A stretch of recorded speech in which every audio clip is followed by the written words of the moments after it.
matagutlo, matagadlaw. Adunay mga panghitabo dito sa kauluhan.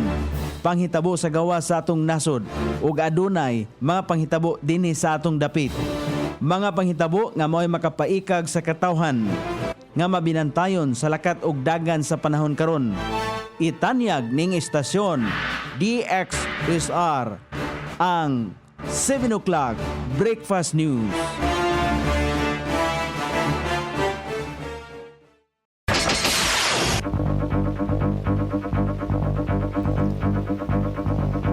Higala, kumusta? May buntag Iligan, may buntag Mindanao, may buntag Pilipinas.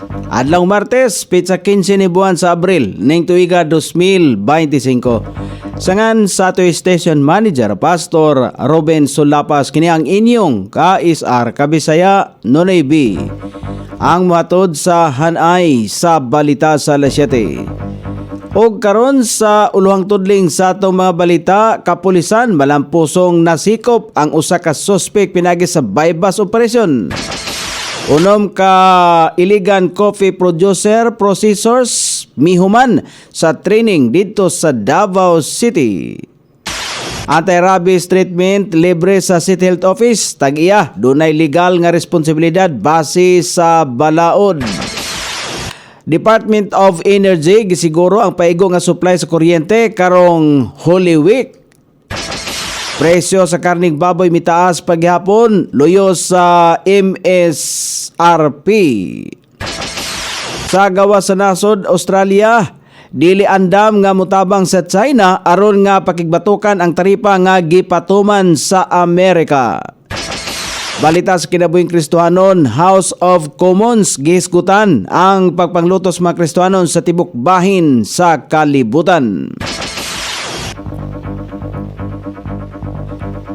Kini ang uluhang tudling sa ato mga balita nga dalit kanato ning istasyon. DXSR 106.7 sa inyong FM dial.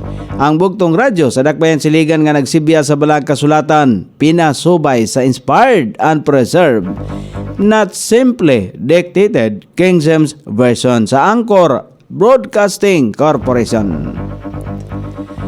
O karon sa kompleto nga detalye, nasikop ang usa ka lalaki sa usa ka drug bypass operation nga gilusad sa mga operatiba sa Police Station 5 sa Zone 7 sa Mora Street, Barangay Poblasyon ni Dakbayan Siligan. Gipalitan ang suspek og shabu nga mobalor sa 6,500 pesos. Nakuha usab gikan kaniya ang 5 ka dagkong pakete sa gituang shabu nga motimbang og 19.96 gramos nga adunay market value nga 136,600 pesos. Nakuha usab ang timbangan sa shabu, gunting og duha ka improvised sa black straw nga gigamit sa pagtako sa shabu.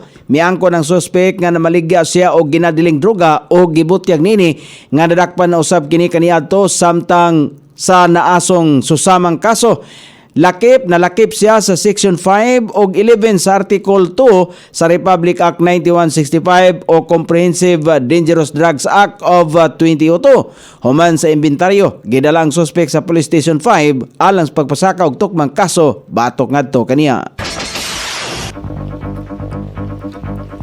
Gipresentar atol sa flag raising ang unom ka mga iliganon nga coffee producers and processors nga mihuman sa Q Robusta Grader Combo Exam and Training Course dito sa Davao City.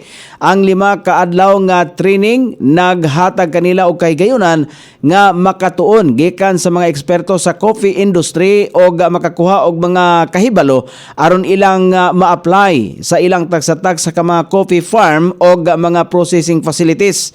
Sa padayon nga suporta sa kagamanan lokal ngadto sa mga coffee producers sa syudad, gihimo kini nga inisyatibo alayon sa pananaw sa syudad nga ma-improve ang kalidad sa kape o muusba usab ang market competitiveness o himuong key player ang syudad alang sa industriya sa kape sa nasod nga Pilipinon. Giklaro sa Iligan City Health Office nga libre ang anti-rabies treatment sa tanang pasyente lakip ang dili lumulupyo sa Iligan. Kiniisip kabahin sa mandato sa buhatan sa pagsiguro sa panglawas sa publiko batok sa makamatay nga rabies virus. Gipasabot usab sa City Health Office nga ubos sa Republic Act number 9482 ug Anti-Rabies Act of 2007 ang tag-iya sa hayop nga nakapaak maoy obligado nga moabag sa mga gasto sa medikal alang sa pagpatambal batok sa rabies sa biktima. Giawhag ang tag-iya nga irehistro o pabakunahan ang hayop aron malikayan ang mga silot ubos sa balaod. Awhag sa City Health Office ngadto sa mga napakan nga daling nga magpatambal og i-report ang insidente sa otoridad alang sa tukmang dokumentasyon.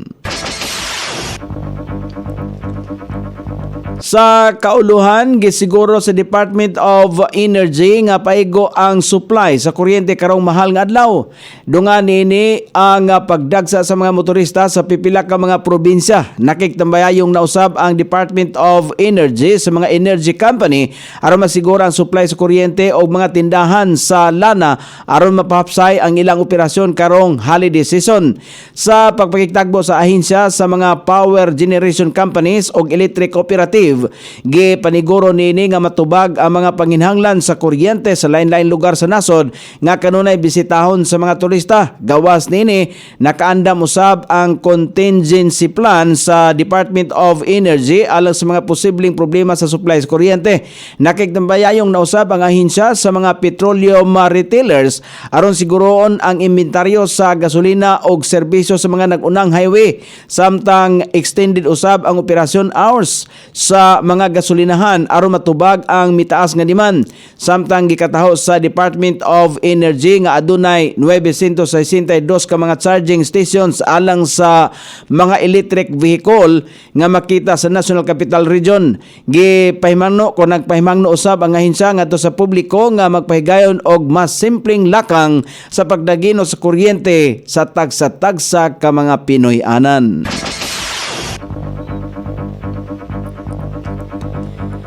Nagpabiling mitaas paghihapon ang presyo sa karning baboy luyo sa gipatuman nga maximum suggested retail price MSRP. Sumala pa kang Agriculture Assistant Secretary for Agribusiness Marketing and Consumer Affairs Genevieve Vilicaria Guevara sa ilahang pagbisita sa mga merkado. Naobserbahan nga mas mitaas sa 60 pesos kada kilo ang retail price sa baboy gikan sa MSRP. Sa pork belly gibaligya kini sa presyo nga 420 pesos ngadto sa 440 pesos kada kilo, samtang ang pork shoulder usab ang ana sa 370 hangtod sa 380 pesos kada kilo.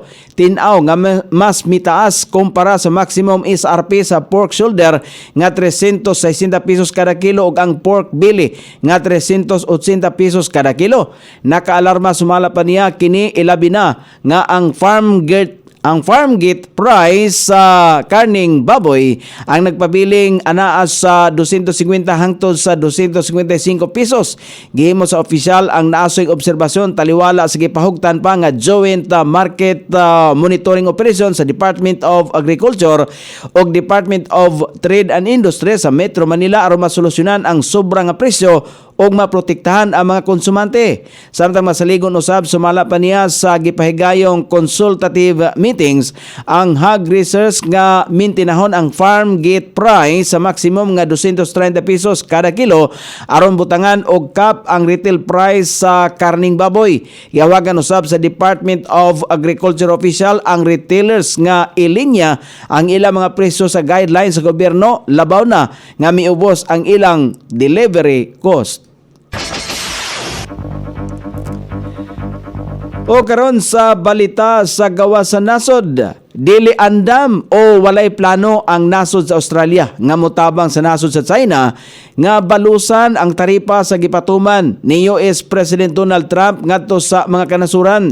Kini gitubag ni Australian Prime Minister Anthony Albanese human nga nisulti kini nga dili makaapekto sa ilang merkado ang pagpakigbatok sa Amerika mahitungod sa taripa. Sumala pa ni Albanese nga prioridad sa nasod ang maghimo og kaugalingong trade policy ang nasod kaysa moapil sa tariff wars ni US President Donald Trump. O karon sa balita sa kinabuhing Kristohano, nahisgutan sa House of Commons sa nasod sa United Kingdom ang mga nahitabong pagpanglutos ngadto sa mga Kristohanon sa tibok bahin sa kalibutan. Kini ang nahimong debate sulod sa naaswing kamara human nga gipahibalo sa sulod ang panghitabo sa mga Kristohanon sa lain-laing dapit sa kalibutan. Tungod sa naaswing taho, andam ang United Kingdom House of Commons nga maghimo og lakang aron makahatagan og solusyon ang nahitabong nga mga pagpanglutos sa mga Kristohanon. O karon sa kahimtang sa pagbanabana sa dagan sa panahon, ang tibok bahin sa nasod nga Pilipino na makaangkon og dagan sa panahon apan dili malikayan nga adunay masinati nga manag-umon nga kalangitan. Ang frontal system makaapektar sa northern extreme kon extreme northern Luzon, easterlies makaapektar sa ubang bahin sa nasod nga Pilipino. Ang Batanes, Cagayan, Apayao, Zamboanga Peninsula, Basilan, Sulot, Tawi-Tawi, Metro Manila ug ang ubang bahin sa nasod nga Pilipino makasinati gihapon o manag-umon nga kalangitan. Inubanan sa patak-patak nga mga pagulan, ilabi na sa panahon sa kapunon og sa sayong taknas kagabion tungod kini epekto sa frontal system og easterlies. Sukod sa temperatura dinhi sa dakbayan siligan ang kabugnaon ana sa 24 ug ang kainiton mosangko sa 34 degrees sentigrado. Ang adlaw misilang kagania sa alas 5:43 ug mosahapon niya sa alas 6:10 sa sayong takna sa kagabion.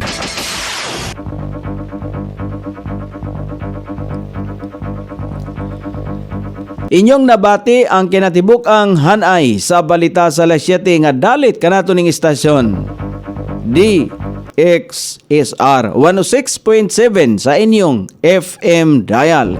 Ang bugtong radyo sa dakbayan siligan nga nagsibiya sa balang kasulatan, pinasubay sa inspired and preserved, not simply dictated King James Version sa Anchor Broadcasting Corporation. Sangan sa tigsuwat sa atong balitang international ug sa kinabuhing Kristohanon pitjan sa balita lokal Coney Island sa ato station manager Pastor Ruben Solapas. Kini ang inyong KSR Kabisaya Nonay B. Magpasalamat og moingon. Maayong buntag, Iligan.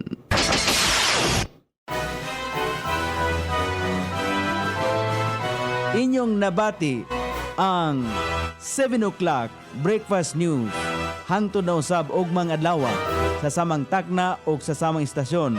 Daghang salamat sa iyong pagpaminaw ug maayong buntag.